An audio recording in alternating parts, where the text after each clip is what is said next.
श्रीविष्णुचित्तकुलनन्दनकल्पवल्लीं श्रीरङ्गराजहरिचन्दनयोगदृश्यां साक्षात् क्षमां करुणया कमलामिवान्यां गोदाम् अनन्यशरणः शरणं प्रपद्ये। गोदा देवी भगवान कृष्ण को उठा रही हैं अपने तिरुप्पावई के 5वें दृश्य में। नप्पिन्नई देवी उनको कह रही हैं कि कैसे उठाया जाए और उसी प्रकार से गोदा देवी उठा रही हैं। अब भगवान आंखें खोल चुके हैं और फिर गोदा देवी उन्हें कहती हैं कि उनके कार्य को सिद्धित करने के लिए भगवान को सिंहासन पर बैठकर अनुग्रह करना है। यह सुनकर भगवान चलने लगते हैं सिंहासन की ओर। उनको चलते हुए देखकर गोदा देवी को मन करता है कि इनके पद चिन्हों का मंगलाशासन करें, पद चिन्हों का जय जयकार करें। इसीलिए वे भगवान के चरण कमलों का जय जयकार करने लग जाती है इस 24वें पासुरम में। पहले पासुरम को देखते हैं।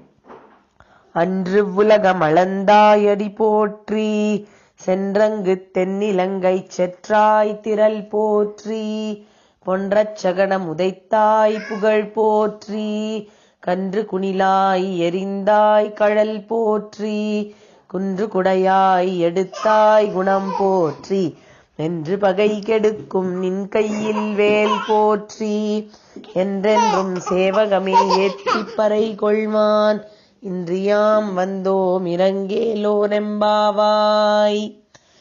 जैसे भगवान चलने लगते हैं वैसे उनके चरण कमल की महिमा गोदा देवी को याद आती है। कहती है वे, अन्रुवुलगमळंदाई अड़ी पोट्री।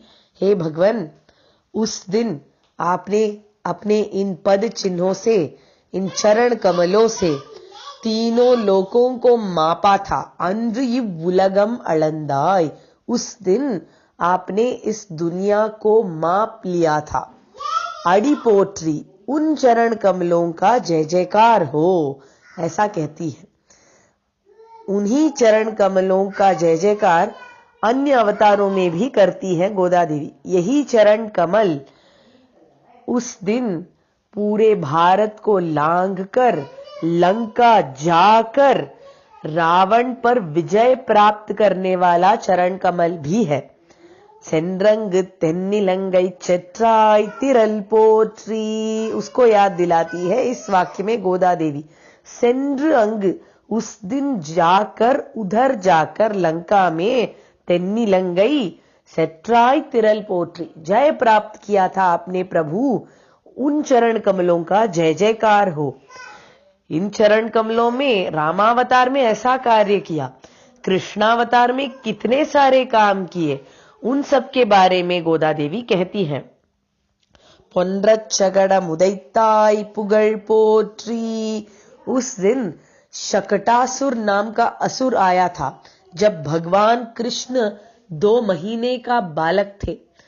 उस 2 महीने के छोटे से नन्हे से बालक ने अपने नन्हे पादों से इस शकटासुर का वध किया था। उसके बारे में जय जयकार आज गा रही है गोदा देवी। பொன்றச்சகடம் உதைத்தாய் புகழ் போற்றி, उस दिन शकटासुर का आपने वध किया था, उस जय का जय जयकार हो, ऐसा कहती है। कहते हैं कि जब बाल कृष्ण ने इस शकटासुर का वध किया था तब यशोदा माँ पास में नहीं थी, अन्य बच्चे लोग पास में थे और उन्होंने यशोदा माँ को बताया कि घटना कैसी हुई थी। छोटे से बालक ने बड़े से शकट को, बड़े से गाड़ी को लात मारा और वो गाड़ी का 100 टुकड़ा हो गया। यशोदा माँ को इस बात का कभी विश्वास ही नहीं हुआ, कहते हैं। उसने बहुत प्यार से अपने बच्चे के पादों को स्पर्श करते हुए कहा कि अरे, इतने नन्हे से बालक ने कैसा ऐसा कार्य करना संभव है? इसने नहीं किया होगा, ये भगवान नारायण ने उसे बचाया है।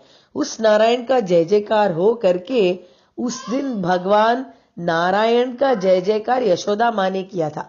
उसको याद करके उस जय का जय जयकार आज गोदा देवी यहां कर रही है, पुगड़ पोट्री ऐसा गाकर। इन चरण कमलों की महिमा बस इधर तक सीमित नहीं रही। कृष्णावतार में पग पग पर पद चिन्हों का महिमा बढ़ता गया। आगे जाके क्या हुआ? कंद्र कुनिला यरिंदाय कड़ल पोट्री, दो असुर आ गए थे। एक था वत्सासुर और एक था कपित्थासुर। वत्स के रूप में एक असुर आया था और कपित्थ वृक्ष के रूप में और एक असुर आया था। भगवान कृष्ण ने दोनों का संहार साथ में किया। उस वत्सासुर को उठाया और घुमाकर उसको कपित्थासुर के ऊपर फेंक दिया, तो दोनों असुर उस वक्त मारे गए और उस कपित्थ के वृक्ष से कपित्थ फल गिरने लग गए। कपित्थ फल गोपों को बहुत पसंद थे, तो वे गोप उस दिन उस कपित्थ फल को खाने लग गए थे। भगवान का जय जयकार करना भूल गए थे, कहते हैं। तो गोदा देवी कहती है, आज हम इस घटना का जय जयकार करते हैं, चलो। कंद्र कुनिलाय, कंद्र का मतलब है वत्सासुर, कुनिलाय यरिंदाय कड़ल पोट्री, उस कपित्थासुर पर फेंका। उस कार्य के लिए तुम्हारे पद चिन्हों का जय जयकार करते हैं। अब सवाल यह उठता है कि भगवान ने हाथों से उस असुर को फेंका था, तो यहां पर पद चिन्हों के बारे में जय जयकार क्यों किया जा रहा है? चरणों का क्यों जय जयकार किया जा रहा है? असल में हाथों का जय जयकार होना चाहिए था ना। तो इसका जवाब यह होता है कि कभी भी हाथों से कुछ भी फेंकने का है तो हमें अपने पादों को भूमि पर ठीक से टेकना चाहिए और उसे ठीक तरह से रखना चाहिए, ताकि हम जिस लक्ष्य पर फेंक रहे हैं उस पर जाकर बराबर से गिरे। इसे अंग्रेजी में फुटवर्क कहते हैं। गेंद को भी फेंका जाता है तो भी फुटवर्क का बहुत ख्याल रहता है। तो इस तरह से भगवान ने अपने चरण कमलों को सही तरह से भूमि पर टेका था, इसीलिए वे बराबर से उस वत्सासुर को कपित्थासुर के ऊपर फेंक पाए। इसीलिए इस पद चिन्हों का जय जयकार किया जा रहा है, ऐसा कहते हैं हमारे आचार्य। कंद्र कुनिलाय यरिंदाय कड़ल पोट्री। इसी कृष्णावतार में और भी अन्य कार्य किए भगवान ने पद चिन्हों का उपयोग करके। क्या किया उन्होंने? कुंड्र कुड़या यड़ताय गुणम पोट्री, अपने एक उंगली पर गोवर्धन पर्वत को लिए खड़े थे भगवान। कितने दिन? 7 दिन और 7 रात उस छोटे से उंगली पर गोवर्धन पर्वत को लेकर खड़े थे। लोगों का रक्षण करने का एकमात्र लक्ष्य था भगवान का तभी। तो ऐसे रक्षणत्व के गुण के बारे में जय जयकार गाया जाए, ऐसा कहती है गोदा देवी और गाती है गुणम पोट्री। भगवान को गोपों ने बहुत जय जयकार किया था इस घटना के बाद। क्या कहकर जय जयकार किया था? कि कृष्ण, लगता है तू हम में से एक नहीं है, लगता है तुम शायद कोई देव हो या फिर कोई गंधर्व, कोई यक्ष, कोई असाधारण मनुष्य, लेकिन तुम हम में से एक नहीं हो। ऐसा कहकर गोप और गोपियां उनके बारे में जय जयकार करने लगे। तो भगवान कृष्ण ने तब कहा, अरे मैं तो तुम्हारे वसुदेव जी, तुम्हारे नंद जी का पुत्र हूं। तुम लोगों को मुझे नंद जी का पुत्र ही कहना चाहिए, उसी के लिए तो मैं आया हूं। यही मुझे सबसे बड़ा जय जयकार लगता है। मैं कोई असाधारण व्यक्ति नहीं हूं। मेरे असाधारणत्व को छोड़कर साधारण बनकर तुम लोगों में से एक बनकर मैं आया हूं, यह अवतार किया है, उसके बारे में जय जयकार करो ना। वही मुझे बहुत ही श्रेष्ठमय लगता है अपने आप के लिए करके भगवान कहते हैं।